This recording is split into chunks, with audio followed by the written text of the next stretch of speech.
Welcome to Trivial Misconceptions. I'm John Riggs. With me, as always, is Joe Crowley. This week, we're going to shift a little and talk politics. Joe is going to outline the differences between President Obama and candidate Romney's tax plan as... Nah, we're just joking. We're going to talk about the fucking Steelers. Psych, nah!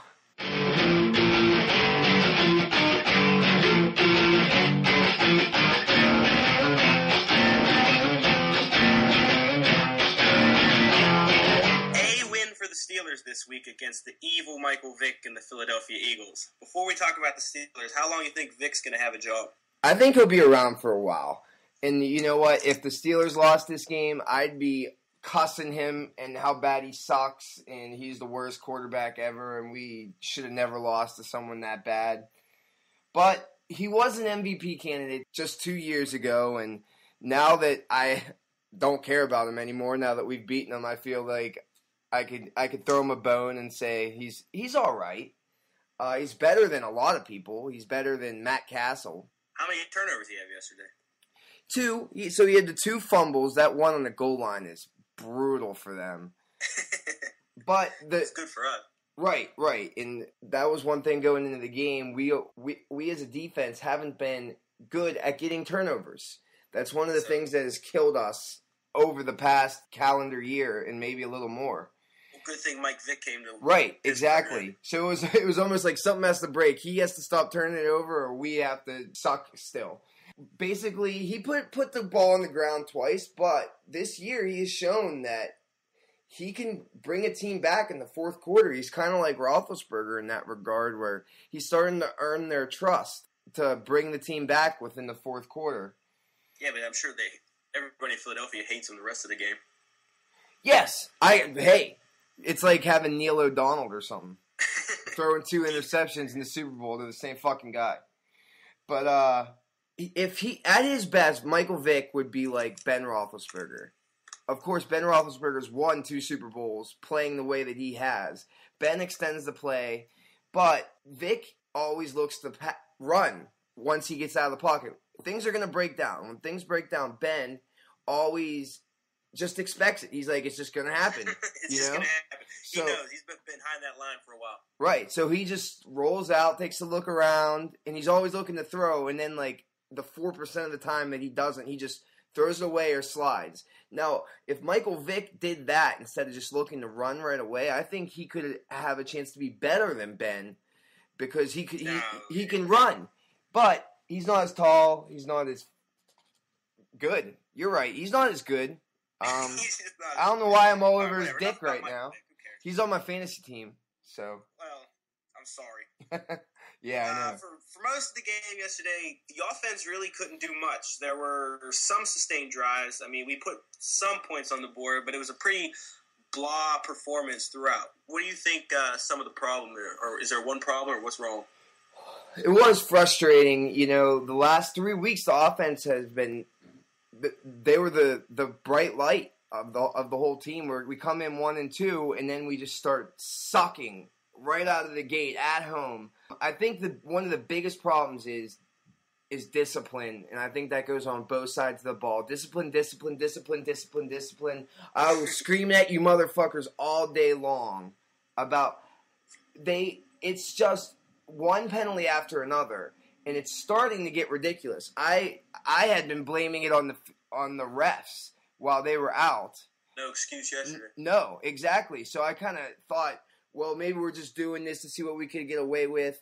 But now nothing has changed. We had 9 penalties for 106 yards yesterday. That's too much. That's way too much. Yeah, that's way too much. That's double the amount that Philadelphia had.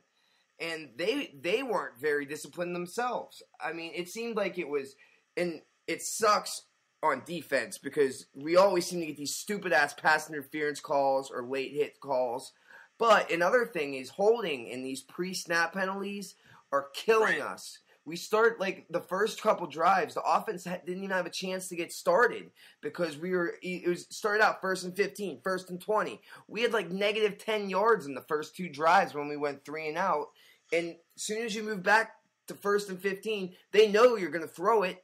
So it shortens the playbook. I mean, it seems, I don't know how many numbers or anything, but it seems we have making more stupid procedural holding things, just dumb stuff more than before. Yeah, I agree, and it somehow needs to be fixed. This is the second or third time we've talked about it, and it's starting to get on my nerves. Another thing that I've been harping on, and since this podcast has started, and way before that as well, you guys just haven't had the luxury of listening to me rant. Some of us have. Yeah, I guess that's true. I apologize.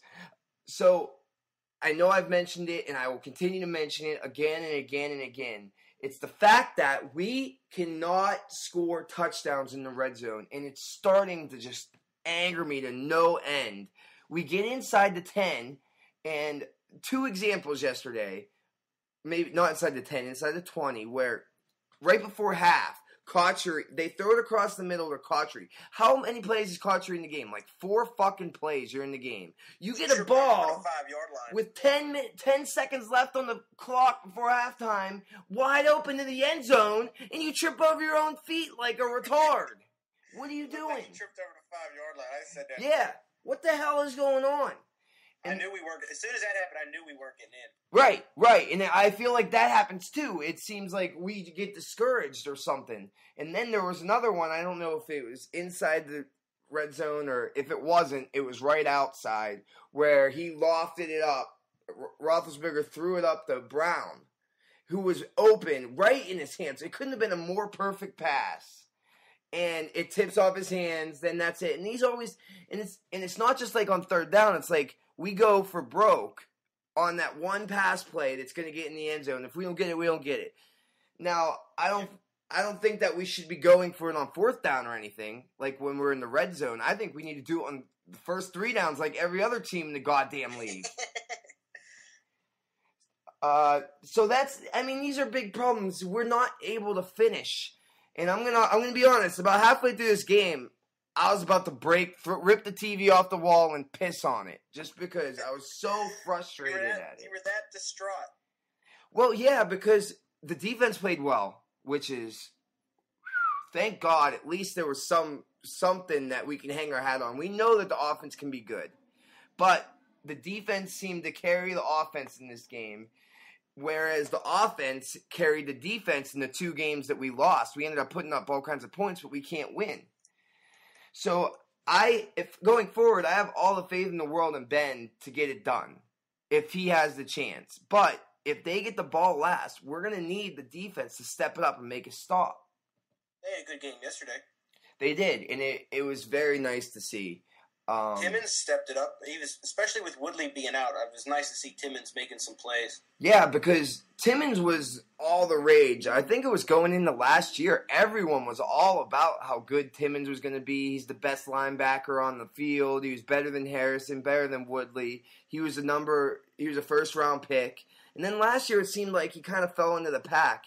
I know he's an inside linebacker, which is different than an outside linebacker, so he doesn't get the glorious sacks and that kind of stuff. And he does get a lot of tackles. But I felt like he wasn't anything special last year, and it was very nice to see him start to step it up. I wonder if it was because we had 2 weeks to game plan, or they turned the corner, or was it because we got Harrison back, or what? I don't know. Harrison looked good. He looked pretty close to his old self. I mean, we're on record saying that I kept saying, he's never going to be his old self. He might not ever play again. But he looked... I would be happy with that performance if he came with that every week. He looked pretty good. I couldn't agree more. Harrison was very noticeable, especially for his first game back. He looked a little bit tentative when he went to hit Vic a couple times, I saw. But well, he said something today. He didn't want to get fined. Yeah. Okay. Well, you can't worry about that. You know, that's what makes him so good. Yeah, I also heard them say that he graded his performance as a C-. Well, I'm excited for improvement then. Right, because I agree. I think he did a great job for his first game back. He hesitated before he hit Vic a couple times, and he was way more noticeable than I saw Woodley in the last 3 games. Do you agree? Right. Yeah, definitely agree. I don't know. I'm just happy. I don't have anything to say about it. I'm just excited. Yeah. So we saw Harrison. We saw... Timmons. And then, so I'm wondering the scheme. I'm wondering if it was a scheme that LeBeau drew up, because we also saw a lot of Kiesel. You notice Yeah, we saw Kiesel? some Keys. We saw. He looked really bad against Oakland. Yeah, he did, and Hampton was in there as well. So I don't know what they were doing, if they were bringing out more blitzes specifically to get to him. But our secondary isn't good enough to cover. And then Troy went down. I think he's in trouble. I mean, we were talking about Harrison might never play again. It's starting to look like Troy might be the one who's never going to be himself. Yeah, man, that's disappointing for sure. He couldn't make it through the first half. First quarter. Well, yeah. Yeah, so he got this is the same thing that he heard it before the playoff game last year in Denver. So that's what's so worrisome to me, that he heard it before the playoff game in Denver. Didn't really play too much, and when he did play, he didn't play well. Then he had all offseason, and then he tweaked it like a week or two before the season started. The same thing. And now he played the first game, and then he was out for 3 weeks. He came back and played a quarter. Now he's out again. It is almost devastating, only because we have a defense that's schemed for him. We've had him for so long. Is he playing Thursday? No, they already rolled him out. So who's playing? Your boy Monday. So that's another problem, that Polamalu is so good, and it's such a drop-off. I mean, it would be a drop-off for anybody, almost anybody in the league. But Monday is the worst ever. He's a headhunter all of a sudden. Oh, my God. Frank Clark's job. Yeah, I don't know. Wait, what are you doing? Just tackle someone. Just run into somebody so someone else can tackle him if you must. He got juked several times. Now this is just an ongoing thing. McFadden juked him. Demaryius Thomas juked him. Who the hell was it? Shady McCoy just destroyed him. He just threw him on the ground and jacked off on his face before he continued up the field. Shady, he's probably the best one, other than, I'd say, Ray Rice. I would take McCoy over anybody. He might be better than Ray Rice too. He is good. All right, so all that we've seen, all we've talked about so far this year, at this point, give the Steelers a grade for this point in the season. I would say a C. What would you say? C? Yeah. Yeah, I'm on the same boat. I feel like it's not good. Like I said earlier, we are not in the position that I want to be in. That might be partly because the NFL is just there's so much parity in the NFL these days that anybody can win. Minnesota's 4-1. Arizona's 4-1, you know. So anybody can win any day. But it isn't where I want to be. The good thing about that is the Giants went 9-7 last year and won the Super Bowl. So you just never know. I'm with you. We're 2-2. I give them a C as well, I would say. Or an incomplete. Like Obama gave himself for the election. Obama. But you just can't. All right. Well, let's stick with sports for a few more minutes here. I've been reading some bad stuff about the NHL situation and if there was going to be a season at all.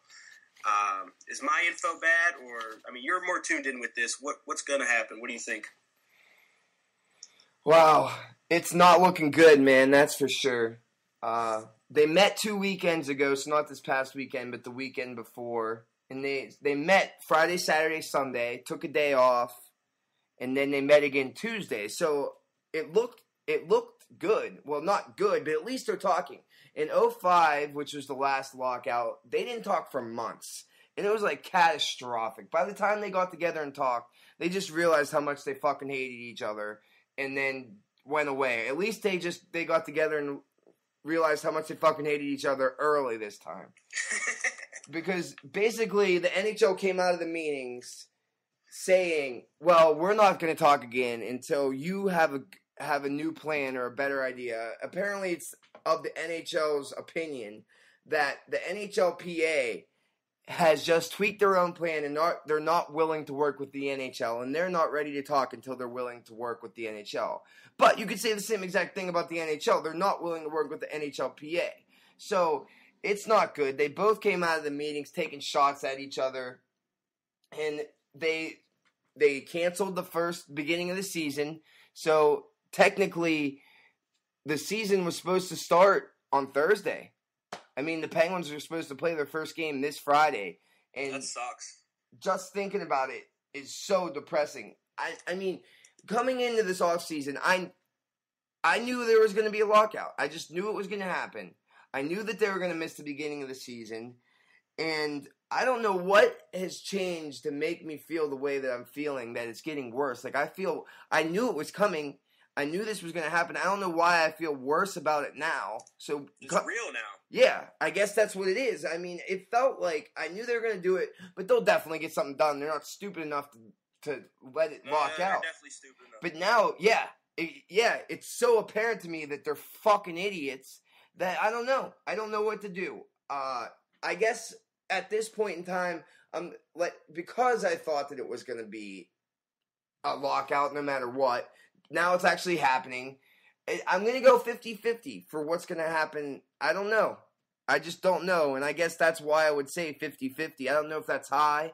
I don't know if that's low. I know a lot of people think that there won't be a season, and I know a lot of people think, well, yeah, they have to get it done, So, right. Just by not knowing, I would give it the 50-50 chance. Coin flip. That's exactly, and it's so depressing that it's come down to a coin flip where the league was so profitable. I mean, they were at $3.3 billion a year, up from $2 billion a year at the last lockout. It's just, I just can't believe That's it. That's a lot of money to not get something done. So right. Just like numbers like that make me think that something has to happen. Yes, and on one hand I do. On the other hand, the players I feel like aren't going to give in because they're saying, you can't just lock us out every couple years and expect to win. They're trying to set this precedent that it's not going to happen every time. We understand why it happened last time, but we can't do it now. And no one wants to put in any concessions because last time the players put in the concession, they say, okay, we'll roll back our salary 24%. Then the NHL kept that 24% in the rest of their deals for the rest of the time. So as soon as they come out and say, okay, we'll do this, there's no going back. So they hold them to it no matter what. Right. So they're both timid coming in. The players are still getting escrow right now. And at the end of October, they officially will stop getting paid. So then maybe something real happens. So, yeah. And I think both teams are both sides are waiting out for it. So. I mean, I've seen some players, big names and regular guys going overseas. Does that have any impact on this? Yeah, no, I don't know. I don't know. Okay. I hear viewpoints mainly from one side where they say that the players, star players, not so star players, but they're all good players going over there. Most of them are either from that country, whether it be Switzerland or Russia. They're going back home. And their point is that it weakens the union because it shows that they're not as unified as they always said they were. The first day that it went to lockout, Malkin and Gonchar are playing for the KHL, like that day. So I see their point, but I don't really think it makes a difference. They're not going to give in. And I don't think, and there was a story that came out where the KHL was in negotiations to sign with ESPN3 to stream games. And on the internet. Yeah, on the internet. But with the time change and everything, it would be something. And it would be a little bit of a titty twister to the owners, and the owners titty twist the players, and that's about it. I mean, I don't see anything getting done because of these things, these little things. Are you watching the games? Are you excited for these games? See people you know? No, I mean, fuck. It sucks. I mean, I'll watch if someone posts something on Twitter, like today they posted a Malkin goal that was freaking awesome. He went through 3 players and shot the puck in going down. And really, it just makes me nauseous because I want to watch hockey. I mean, right. I can't. It's on during the day. I can't watch it at work because of the Russian time difference. And everybody knows when you watch a sport without a horse in the race, it's hard to put. I guess I could bet on it, but other than that, it's hard. I mean, I'm a fan of the team because they're Pittsburgh. Are you a gambling man? No, I should be. I'm so smart. I don't know if you've heard. I have a sports podcast. Yeah. You look up stats on the internet and then that's right. Read them back to us. I mean, you sound pretty upset about the whole thing, and I don't want to get you down. I hate seeing you down, man. Yeah, but I mean, I'm pretty sure you're not missing Staggerwald and Airy though. Oh my God, I fucking hate Bob Airy with my whole life. I mean, if I only could kill 3 people, he'd be on the list. If I only could kill one, it'd be a coin flip. Yeah, it might not be him. But Bob Airy just drives me freaking crazy. It's funny though because Did you know he used to play with Mario? Yes, I do know that. he will tell you every sentence. The thing is, when I see Bob Airy on the NHL Network or something, he's actually very knowledgeable. It's just sickening the way he talks about the Penguins because he's like sucking each one of their dicks the whole night. Like, I'm surprised he could even talk with their balls in his mouth all night. But it's like, they're so biased. We have to have the most biased sports announcers ever. The last couple of years, I got the Center Ice package, which shows you all the games. And sometimes they'll have, like, the opponent we're playing's feed and the Penguins feed. I will literally watch the Atlanta Thrashers or the Tampa Bay Lightning feed just so I don't have to listen to Bob Airy and Steigerwald's drunk ass talking about how good the Penguins are when we're losing 5-0. It's total. Would you ever listen to the radio instead? Get some Mike Lang? Yeah, I do every once in a while. Sometimes I'll get too upset at the game and take a walk, and I'll pop it on my phone radio. I'm not in Pittsburgh, which is a problem, so I have to stream it. Maybe if I was there, I would do it. But if I'm out of town or somewhere I'm not by a TV, I will. I wish I could listen to Mike Lang. He's so much better. It's just unfathomable to me how this happened, that they let somebody else come in like Paul Steigerwald. Paul Steigerwald's Mike Lang's bitch. Forever. And now they give him the thing, and he's like, oh, I have sex with 18-year-old college students. Alright, okay. I mean, yeah, I'm not a really big hockey guy. I guess I would be the definition of a casual fan. I mean, I like my team. I have my Crosby jersey, and I know enough about the game to enjoy it and get mad at them watching it. But, I mean, it's hard for me to follow it around the league. You or a couple other people we're friends with. Yep, I understand. So, that leaves this question. Are you anxious for it to be back? Or are you kind of just, whatever? Well, I don't think it's like a social thing for me. I mean, I always like going out it's a reason to go out. It's a reason to do something, especially during the winter, and it's really exciting when it starts and it's really exciting when the playoffs start. But I mean, it's a long season. Yeah. So I probably won't miss too much of it until maybe January, February. Right. And I don't think that makes you a bad fan or anything. I understand that hockey season's a long season and there's a lot of games that are played that are seemingly not that important in the whole grand scheme of things. But I think that might be where the NHL are going to lose some people to a degree. But like you said, it's almost like the people that don't really care that they're missing it, and they'll be back just to hang out, watch the game, go have a couple beers at the bar, watch it, maybe grab some tickets for your birthday or for Christmas or something and go. Whereas, so you end up going anyway because you don't really give a shit. Then I come back anyway because I do give a shit, but I love it so much that I'm not going to miss it. So, I mean, I think and that's where the NHL has us all by the balls. And they basically are. What I hate the most about this is they're basically taking away this outlet that I have to, get out my anger, to, show passion for something. During the week, every day, I wake up, the first thing I think is, what's going on today, whether that be what's going on at work, what do I have to do.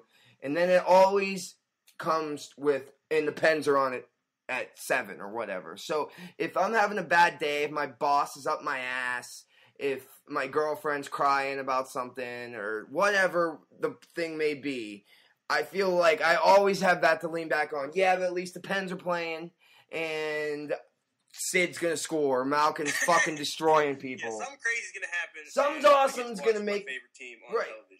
And it's going to make my day better. And I feel like that the NHL is taking that away from me. So instead of yelling at Tyler Kennedy for shooting from the red line on the far boards 45 minutes away from the everything, I have to get upset about different things. I get even more upset about Polamalu being a pussy. And I get even more upset about my boss being a cunt.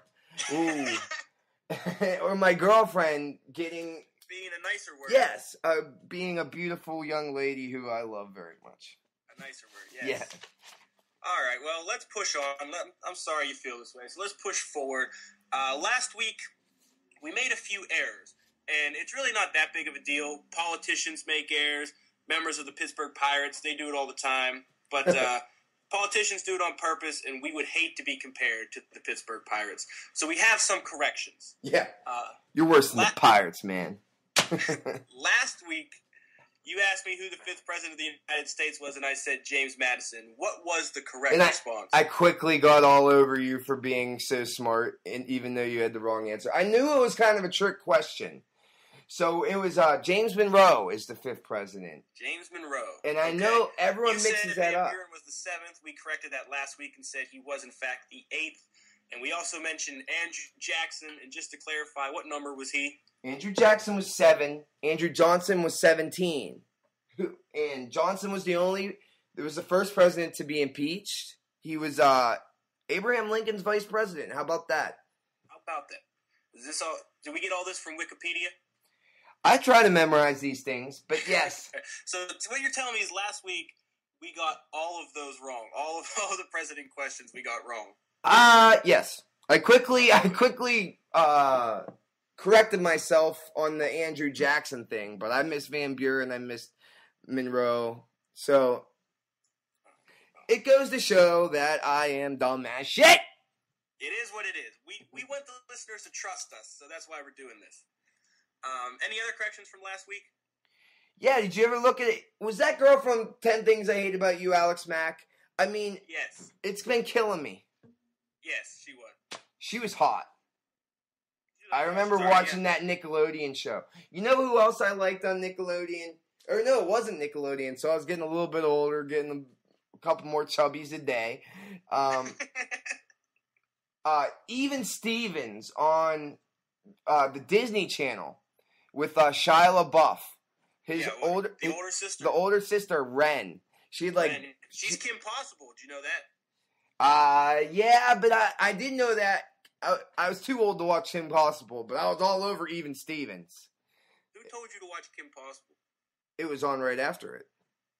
Oh. I mean, it was on at the same time on the Disney Channel. Oh, I thought you were at the bar and someone was like, you should check out Kim Possible. No. Is it still on TV? No way. That shit's old as hell.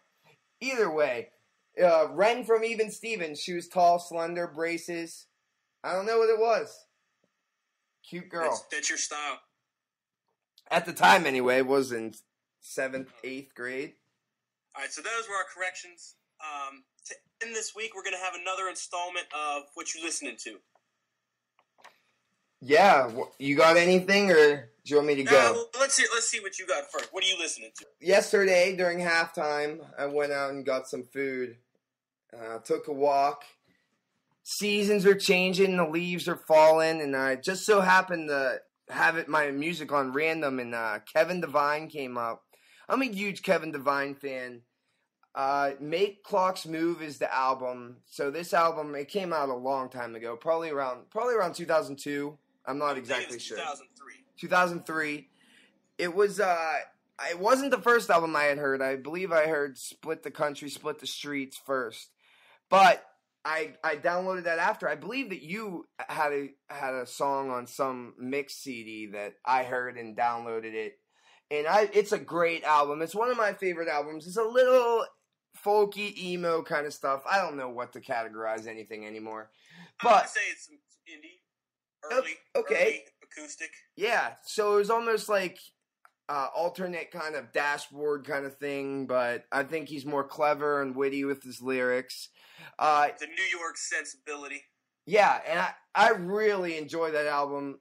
It's definitely one of my favorite albums, and it's definitely a great music for the season change. So when I listen to Kevin Devine, I mean, I like that CD. That CD was my first exposure to him, so I have a tender spot for it also. But when I listen to Kevin Devine, I usually just put everything on shuffle because I like most all of them. You're right. There's a lot of good stuff that he's put out. Did you get the last CD at all? I did, and that's what I was going to say. That's the one I like the least. It's a little too atmospheric or too indie or something. I don't know. I like the straightforward acoustic folky stuff. And it's like the between concrete and the clouds or something like that. Is that what you're talking about? Yeah. I don't know what he was doing there. He's probably drugs. He's typically a lot more melodic and stuff, and that's why I like him. Anything up to that was very good. Put Your Ghost to Rest was great. Yes. The one after that was good too. Brother's Blood was. Yeah, I like that. I thought that was a little atmospheric. Right. I can see like where he's coming from. Right. That one was more. They're better songs. You could see the progression, but it's like he was still in the middle. Then this next one came up, and I really didn't like it. But I mean, if you guys have time, I suggest that you check it out. It's good to just listen in your headphones. I don't know how great it is to be drinking booze and banging bitches too, but so your album was Make the Clocks Move. What song particularly? I like the first song. I'm a big fan of it's called Ball Game. It's kind of a political, kind of self-introspective song.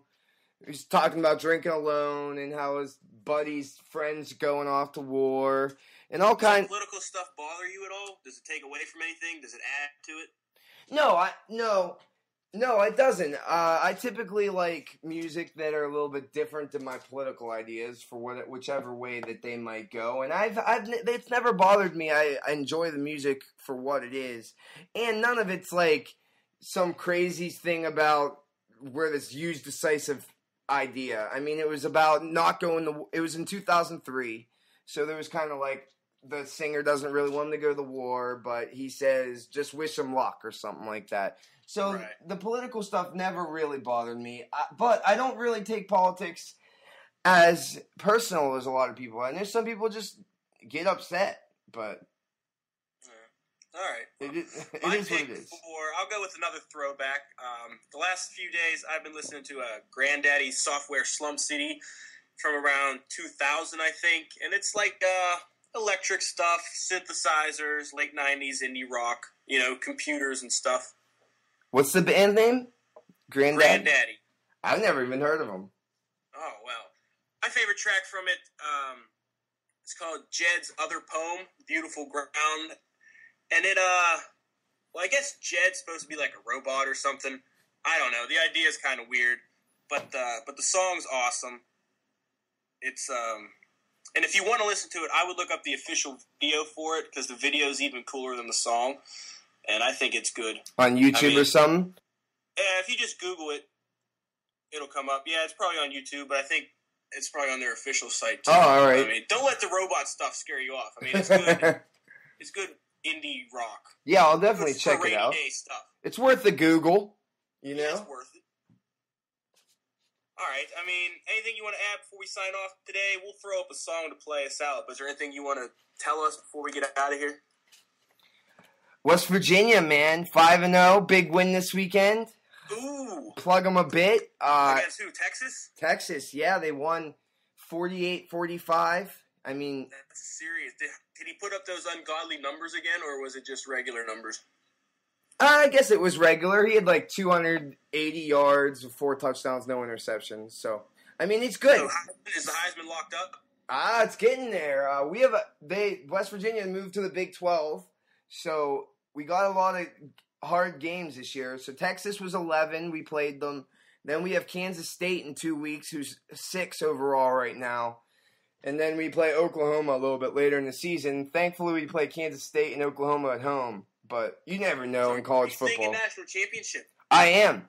Let me tell you what. The last college football game I went to, I haven't been back to Morgantown since I graduated in 2008. But the last football game that I ever went to down there, or last college football game period I've ever been to, was the game where we played Pitt. Was it the Pat McAfee game? 13-9. And we were number 2 overall versus Pitt, who sucked dick. And they came out and they beat us. I don't remember. Wanstead is a leader of men. Oh my God, what a disaster. Like, we would have won the national championship that year too, because we would have played Ohio State. And then the team that ended up taking our spot was like LSU or someone like that, who came in and just destroyed Ohio State. But Ohio State was playing a shitty Big Ten that year, and they just happened to go undefeated or have the one loss, and everyone else had 2 losses. So that's an ultimate disappointment. I don't really remember it, so to speak. I was very excited. Didn't think there was a chance in the world that we would lose that game. But apparently my buddies left me there at the game by myself, because I was sitting there, and I guess I was blacked out, and I couldn't remember that Pat White got hurt. Oh yeah, Pat White got hurt. And they were like, every play our offense came on the field, apparently I was like, "Where's Pat White at?" And they'd be like, "He got hurt." And I'd be like, "Oh, we're fucking done. We're gonna lose. And then, like, we go off, and you come on, and I'd be like, "Where's Pat White at?" And they were like, "Dude, he's hurt. We already told you." "Oh, we're fucked. We're gonna lose." And sure enough, you should have pulled it off though, still, but just sure enough, we lost. I don't know. So I guess I'm hoping for some avenging of that memory and replace it on the memory board. If they make it to the national championship, are you gonna go? No. No. I can't do it anymore, man. It's only been 5 years, but I feel like I'm so far past those college years and experiences that I couldn't hang. There ain't no way I could hang with these kids. Kids these days. They got number 1 in the nation Princeton Review Party School. Okay. We got that when I was there. I think it was my first senior year, since I had 2. But they're out of my league. I respect them enough to let them know. Well. Yeah, I guess I would have to think long and hard about it, but I didn't go to any. They went to 3 BCS games while I was there and didn't go to any of them either. So it is what it is. I probably won't go. I'm not that big of a fan, but I'll yell at the TV all night. I know it. All right. Well, good show this week. Yep. Wrap it up here. Throw a track on for everybody, and I'll see you next week. Yep. See you next week. This is Ball Game by Kevin Devine, and we'll catch you guys next week if you want to do it next week. Let's do it next week, motherfuckers! And you can scratch my back!